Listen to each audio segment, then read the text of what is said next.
స్వతంత్రం రావడానికి మునుపు మన భారతదేశంలో ఆంగ్లేయులు తేనీరుని ప్రవేశపెట్టాలని పర్వతాలలో ఉండే అడవుల్ని నాశనం చేసి తేనీరు తోటల్ని ఏర్పరచాలనుకున్నారు. ప్రాణాలను పణంగా పెట్టి ఆ కఠినమైన పని చేయడానికి అప్పటి దక్షిణ ప్రాంతానికి చెందిన పలు ప్రదేశాలలో నివసిస్తున్న గ్రామస్తుల్ని బానిసలుగా తీసుకెళ్లారు. కరువు నుంచి బయటపడడానికి మరో దారి తెలియక తాము పుట్టిన స్వగ్రామాన్ని విడిచి లక్షలాది అమాయక ప్రజలు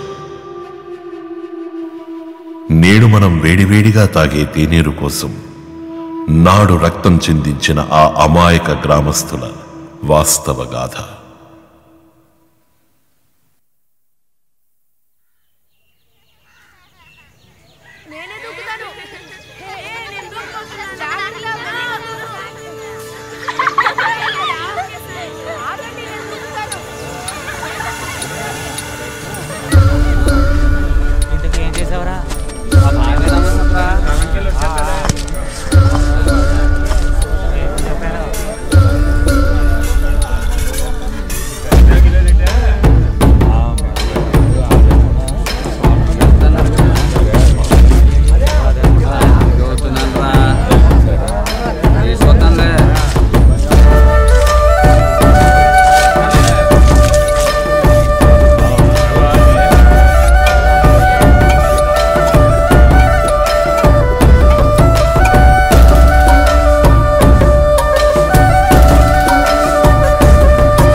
గంగరాజుకి సుబ్బన్న కూతురు కరిలచ్చనిచ్చి వచ్చే శ్రావణ మాసం 7వ రోజు శుక్రవారం నాడు పెళ్లి చేయాలని నిర్ణయించారు దయమైలారా.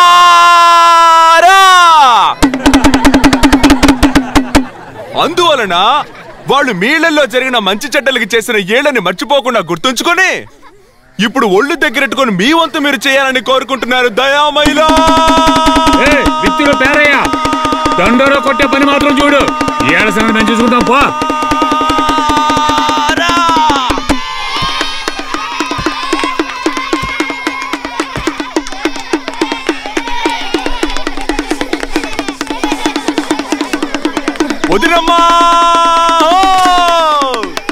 వదినంట వదిన నీ డప్పు సప్పుడికే చెవులు సిరిగి సేట అయిపోతున్నాయి. ఇక్కడికి ఎందుకురా వచ్చి సోకండాలు పెడుతున్నావు? ఒసే ముసల్దానా, నీ చావు నువ్వు చస్తానన్నా తలకొరుగు చచ్చి నీ కొడుకొచ్చి పెడతాడా? దానికి నేనేగా ఉంటునే.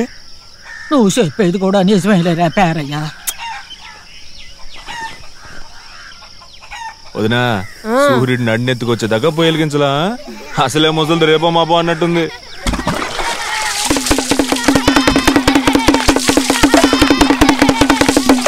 అత్తమ్మా,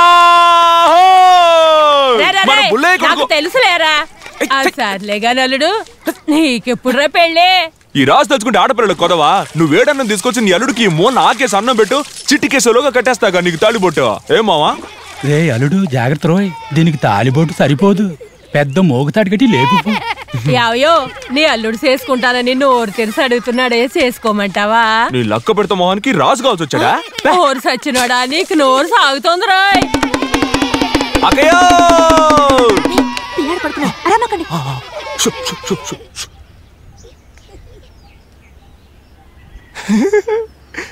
అరే పుడతా రాజు వచ్చారా? నా అల్లుడికి ఏ పేరు పెట్టావక్క? అదిగో అలా బాబు పేరే. అరే నువ్వు ఇక్కడే ఉన్నావా? సూర్యమావ చెప్పాడు నువ్వు 3 పూట్ల తిని తొంగుంటున్నావు, పనికి వెళ్ళట్లేదని. నాకేం పర్వతలకే తిన్నగా వచ్చి సెట్లు చేయడుతున్నాడు. పెట్టకుండా నీకే కడుపున నాకేం లోట్లేదు. వస్తావక్క? ఏమయ్యో నువ్వు మడిసివేనా? ఆ ఏ రోడ్డు పట్టుకొని అలా దన్నావు? చెప్పేది బాగా గుర్తుంచుకోండి. మాసారం మంగమ్మ పెళ్లికి ముందు రోజే వచ్చేయాల, మర్చిపోకండి. వెళ్ళండి. అట్టగనయ్యా. చిత్తమయ్యా. ఉంటానయ్యా.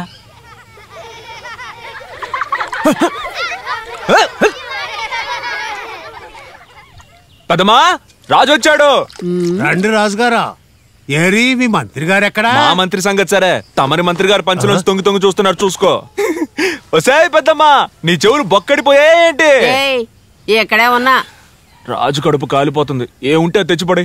ఈ రోజు నీ ఇంట్లో ఎంగిలి పడాలనుంది. ఎవరికో తప్ప దక్కది అదృష్టం. పో పో. అంతా నువ్వు ఇచ్చినల్సే ఎట్టా పెత్తనం జలాయిస్తున్నాడు చూడు. ఏరా ఇవాళ నీకే కొంప దొరకలేదా? ఈ ఊళ్ళో నువ్వు తప్పు ఏ టక్కులాడి పొద్దునే వంట చేస్తుందంట. లేదంటే వదిలే, బండి కట్టేస్తాను. బండేం గట్టక్కర్లేదు. ఇదిగోరా సద్దనమే ఉంది. నేను వంట చేయలేదని మర్యాద లేకుండా నన్ను టక్కులాడను మాకు. నువ్వు అసలు ఆడదానివేనా? ఒట్టన్నం పెట్టేళ్తున్నావు. నంచుకోవడానికి ఎర్రగడ్డ పచ్చిమిరకాయలు ఇవ్వాలని తెలియదు. ఓరి దేవుడు, ప్రాణం తినేస్తున్నాడు. ఏం పెట్టినా? ఊరు పెట్టని పేరు వచ్చినట్టు మాట్లాడా? ఆవు తౌడు నీళ్ళు తాగుతున్నాడు, పొద్దుకూకులు తాగుతూనే ఉంటారా? ఇలా సూడు పేరయ్యా, ఇది ఒక్కటే సరిపోదరా, ఇంకోటి ఉంది. ఇప్పుడు నువ్వే చెప్పు. నీకు ఒక్కడే పెదన, కానీ ఎంతమంది పెద్దమ్మలో చెప్పు. నాకెలా పెట్టినా తెలుస్తుంది? నాకు తెలీదు. లెక్కెట్టడానికి ఏళ్ళు సరిపోవు. ఏవే నీకేమన్నా తెలుసు? తెలవదు. అదేదో నీ మంత్రిని అడుగు.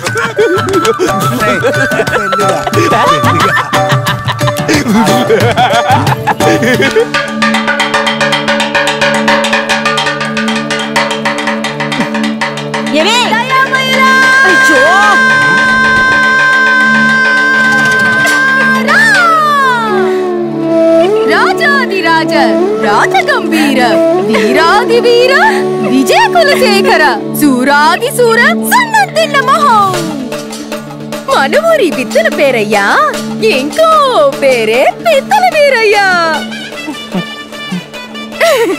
బియ్యం గింజలు అడుక్కోడానికి డబ్బు కొట్టుకుంటూ వస్తున్నాడు దయామైలా.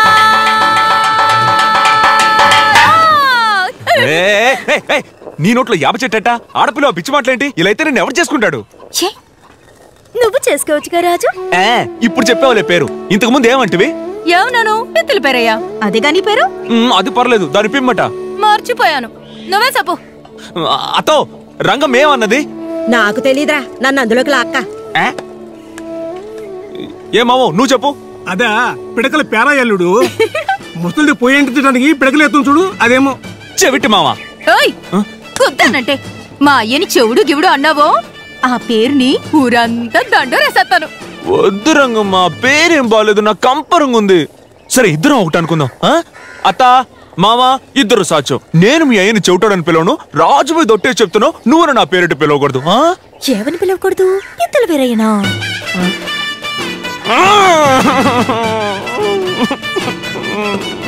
పిత్తల పేరయ్యా.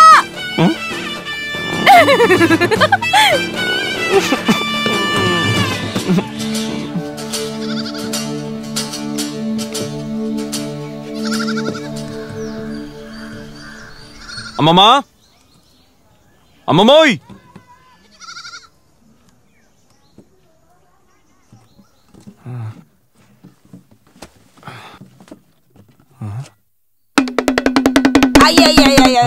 నీ కడుపు కాల కదలేదు, పోయావేమో అనుకుంటావురా. నేను పోతే ఈ ఊళ్ళో ఎవరు నీకు దిక్కుండ్రు.